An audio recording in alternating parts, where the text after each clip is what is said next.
afternoon again, just to accommodate work schedules, but we do have a packed agenda today. I'm Margaret Anderson McCullough. I'm the chair of the task force, and I'm the president and CEO of the Minnesota High Tech Association. I think it's appropriate to go this way. Sure. My name is Matt Gross. I'm the superintendent in Deer River, and welcome to Deer River Public Schools and the Deer River community. I'm going to defer an official and larger welcome to my board chair, Brad Box, in a little bit, but we're excited to be able to host the conversation and also show some of the things that we're doing here and the relevance and importance of broadband to education.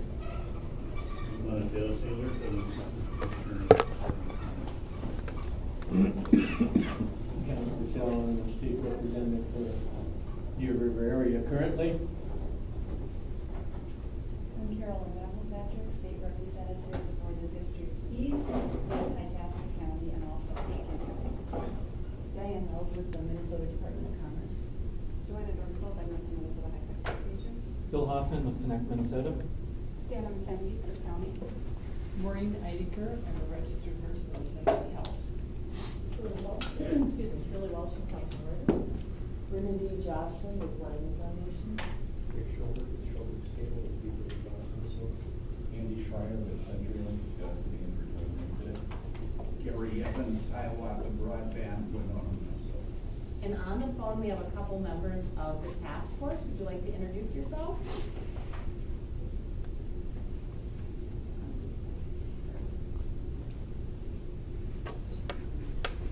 Dan? He was on. Dan Richter, MVP, Veterans, Brent Holtz. Okay, and Ann Tracy, are you on the phone? Hey, Ann. And tell us where you're at right now.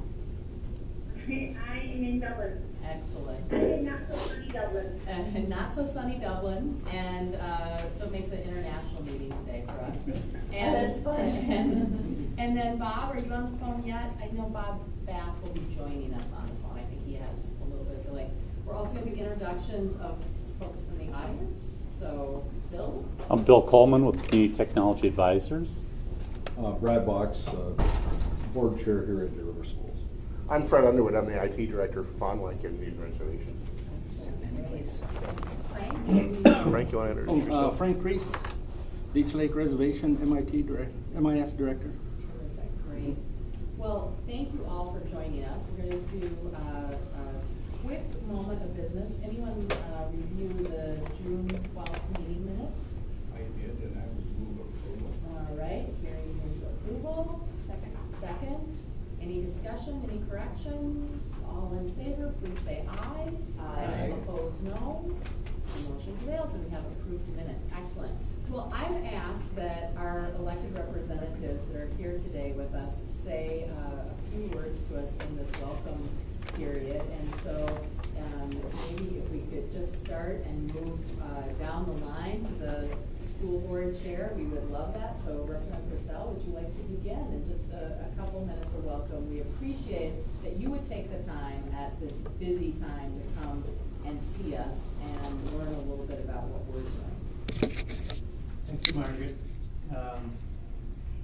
Thank you all for being here and working on this issue. It's a big issue for us here in rural Minnesota. I think sometimes those who have the advantages, if you will, of technology in some more densely populated areas may not understand it can be difficult out here. And we understand that technology is maybe more available than what we realize, some of us here in rural Minnesota. So we're eager to take advantage, and I know there's some real good things that are set up here. I'm looking forward to hearing my friend Gerald White around the noon hour and the long distance Ojibwe language learning that he's been that he instructs. So thank you all for being here, and we look forward to helping you move this forward. Thank you. Patrick. I said if I were speaker, I would know how to do this because you learn all those things. Oh, it's been a problem for a lot of people, but with a name like this, you're not too fussy, actually. Thank you very I'm happy to be here today and hear the proceedings from the meeting for, at least the portion that I can be present. The issue of broadband accessibility was first brought to my attention by some folks down in Aiken County, and they really have some challenges down there. And maybe not all, but many recognize the value of being able to link into the rest of the world at high speed, the speed that everybody else is traveling. And there are so many options for the application of the technology that's out there now that moving forward in rural Minnesota is extremely important for schools and for business and then for personal application as well. So I thank you all for the work that's gone into this already and for what you're going to accomplish. I think it's excellent, and thank you for the opportunity to be here and be part of the conversation. Thank you very much. Chair Lawrence, come to the table. Love to have you say something. I just want to take a few moments to welcome you to Deer River School and to Deer River community and the greater Northland area. Matt, sitting on this committee, you guys probably hear a lot about what we've got going on at our school, but as you can see, looking around this room, technology is a big piece of what we're trying to do with our education process. We really have the philosophy that it's transforming or transformative, and having the broadband access for our rural communities is very, very important because it extends learning time for kids, and that's what it's all about for us. And we're doing this iPad initiative this year. It's really exciting for us. The challenges are how can kids access that when they're away from the school building. So we're always looking for ideas and looking for thoughts and input on that part of it. As far as business is concerned, personal life is concerned, we've always had pretty good internet access within the city bounds of Deer River. Blandin Communications has done a wonderful job in bringing that to us, and the school district has been very proactive in getting that infrastructure set up for us. And so we've had pretty good, but it's in outlying areas, and being that this area is so reliant on tourism, it's great when tourists can come up here and still have accessibility. And that's one thing that we hear as you get out into the county, out into the northern bounds of the county is, geez, my cell phone doesn't even work out here. How am I gonna function? Because people just don't function very well without it anymore. So, like Carolyn said, thank you for all the work that you're doing on this. Welcome to our school. And it allows, having this access allows us to live where we want to live and to do the things to connect with the world the way we want to connect. So thank you for all your work and for all your work going forward. And welcome. Thank you for being our host today. We really appreciate that. We know that, and thank you for having this guy on loan to the task force. We know that takes a lot of time. We are all volunteers in this, and so we serve with the blessing of the folks who we work with, so thank you for that. Well, are there other public comments right now? I think we're going to hear from the other folks in the audience fairly soon, unless Bill, you want to make a comment. So just a little bit of context on the tribal issues panel. This morning, we were hosted on the Leech Lake Reservation by Chair Carrie Jones and had a good session both at the Tribal College and then at the Temporary Employment Program, and heard how the partnerships between Blandin with the Minnesota Rural Intelligent Communities grants, the MIRC grants, are transforming things. And transforming things through the connections, being able to also, hearing from Janice Gale this morning, the director of the Temporary Employment Program, and Janice has just walked into the room. I was just talking about what we saw, which was fantastic.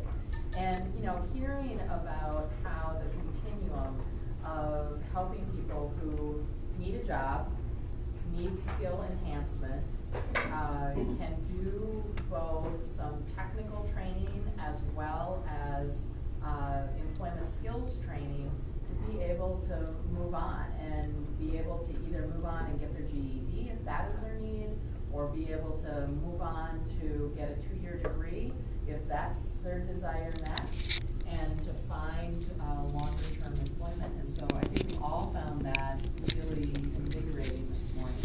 We also thought it was important to include in our work, and just to give you a high-level summary, in December we had a report due that was the state of broadband. That's accessible on the Connect Minnesota website under the Broadband Task Force and in the Department of Commerce's website as well. And with that, we were able to do state of broadband in Minnesota.